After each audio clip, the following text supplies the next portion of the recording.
देखो ना, हमने एक साथ रहना है और फिर बिजनेस भी तो शेयर कर रहा है ना वो हमारे साथ। तुम कैसे उसे अवॉइड कर सकती हो?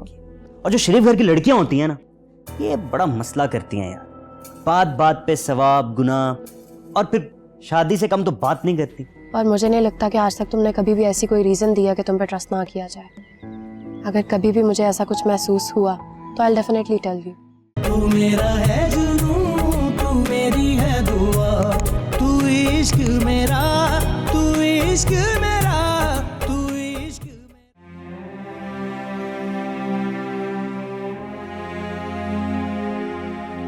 हाँ ज़ारा।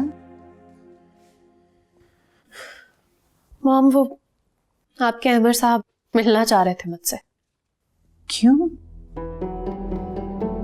पता नहीं, बस मुझे तो अनवर चाचा ने आके मैसेज दिया है।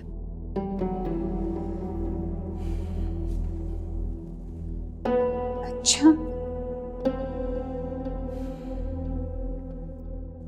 लेकिन उसने मुझसे तो ऐसी कोई बात नहीं की। तुम भी उसे मत बताना कि तुमने ये बात मुझसे शेयर की है। मैं उससे मिलूंगी तो उसको कुछ बताऊंगी ना। मैं तो उसकी शक्ल भी नहीं देखना चाहती, मिलना तो बहुत दूर की बात है।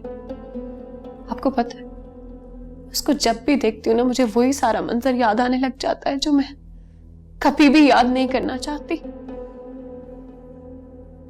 आई कैन अंडरस्टैंड बेटा। अब देखो ना, हमने एक साथ रहना है और फिर बिजनेस भी तो शेयर कर रहा है ना वो हमारे साथ। तुम कैसे उसे अवॉइड कर सकती हो? एक दफा मिलके बात तो करके देखो, वो कहना क्या चाहता है। तो फिर आप भी बैठेंगी? मैं इस तरह अकेले नहीं बैठूंगी उसके पास। नहीं, देखो, मुझे अगर वो बिठाना चाहता तो मुझसे बात करता। तो तुमसे अलग से बात करना चाह रहा है तो बात करके देख लो, इसमें हर्जी क्या है? Okay, I will think about that. फिर उससे मिलके बताऊंगी कि वो क्या कह रहा है। देखो, बात क्या करनी होगी, उसने तुमसे सॉरी कहना होगा ना। सॉरी? रियली? मॉम, वो जितना मर्जी सॉरी कर ले, वो वक्त तो वापस लौट कर नहीं आ सकता है ना। ना ही मेरा फहद वापस आ सकता है। मैं चाहकर भी कुछ नहीं बदल सकती।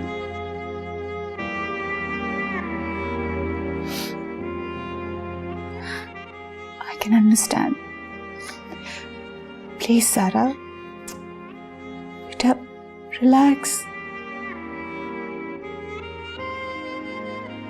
बस मेरी जान, प्लीज। बस कर दे भाई, मुझे तो लगता है तो इस लड़की के साथ सीरियस हो गया है। सीरियस? सीरियस तो मैं हर लड़की के साथ हो जाता हूँ। और तुझे पता है, ये काम ही बड़ा सीरियस है। बहुत कमीने हो यार तुम, बहुत कमीने हो। तू दोस्त है, कह सकता है। पता है क्या, इस लड़की ने बहुत टाइम ले लिया, और ये लड़की बहुत शरीफ घर की लड़की है। और जो शरीफ घर की लड़कियां होती हैं ना, ये बड़ा मसला करती हैं यार। बात बात पे सवाब गुनाह, और फिर शादी से कम तो बात नहीं करती। अभी तक तो मकसद पूरा नहीं हुआ तो खींच रहा हूं। अगर मायूसी हुई ना तो लात मार दूंगा। बेटे, ये भी बस शादी करेगी, शादी के बगैर हत्या नहीं चढ़ेगी तेरे। तो क्या होता है, छोटी मोटी शादी की जा सकती है एक मकसद के लिए। हाँ, ये भी ठीक है। कर लो कोई ऐसा सीन कि उसे भी लगे कि शादी हो रही है। हाँ यार, करता हूँ कुछ, लेकिन इस बार ना कुछ नया प्लान करता हूँ।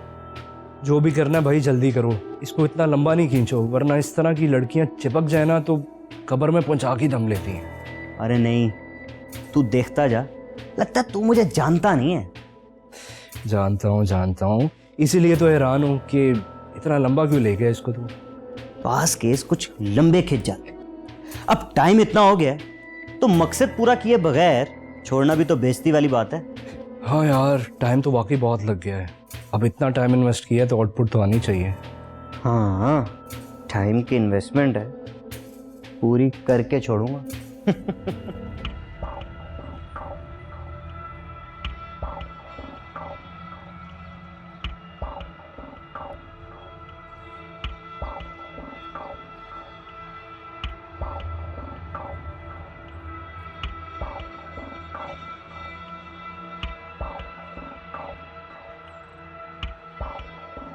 हेलो ज़ारा।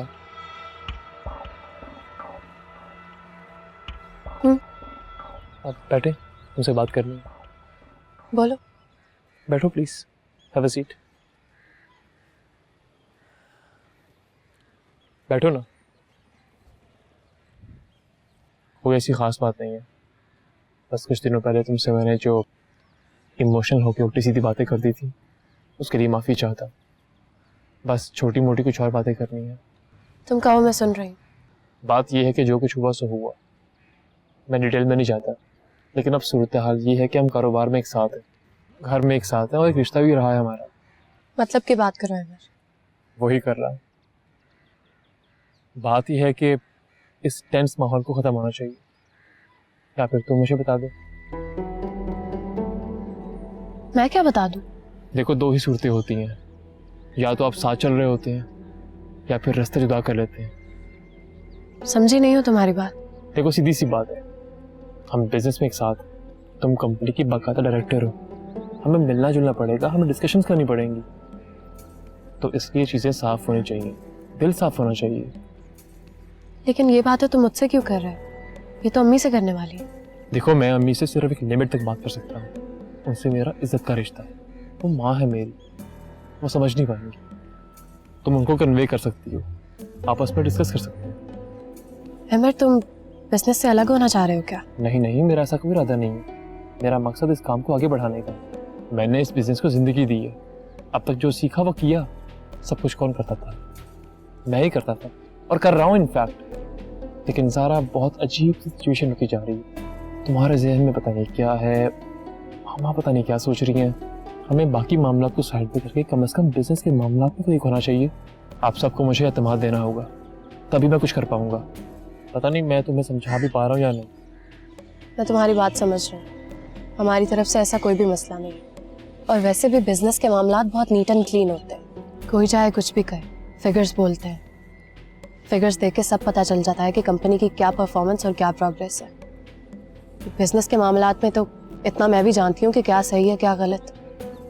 इसका मतलब है कि तुम्हारा एतमाद मुझे हासिल है। ग्रुप चेयरमैन होने की हैसियत से सब तुम पे ट्रस्ट करते हैं, और मुझे नहीं लगता कि आज तक तुमने कभी भी ऐसी कोई रीज़न दिया कि तुम पे ट्रस्ट ना किया जाए।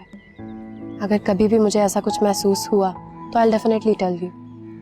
That's great. मैं भी यही चाहता हूँ, और मुझे पूरी उम्मीद है कि मामा के ख्यालात तुमसे मुख्तलिफ नहीं होंगे। अब इस बारे में तो मैं कुछ नहीं कह सकती हूँ। हाँ, अलबत्ता मैं उनसे बात ज़रूर कर लूँगी, तुम मेरी तरफ से मुतमईन रहो।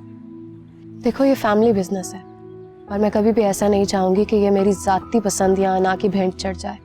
खालू ने अपनी पूरी ज़िंदगी दी है इस बिजनेस को, और फहद ने भी इसके लिए जो थोड़ा बहुत किया आखिर किया ही ना। बाकी हम सब हैं, हम सोच समझ के संभाल लेंगे।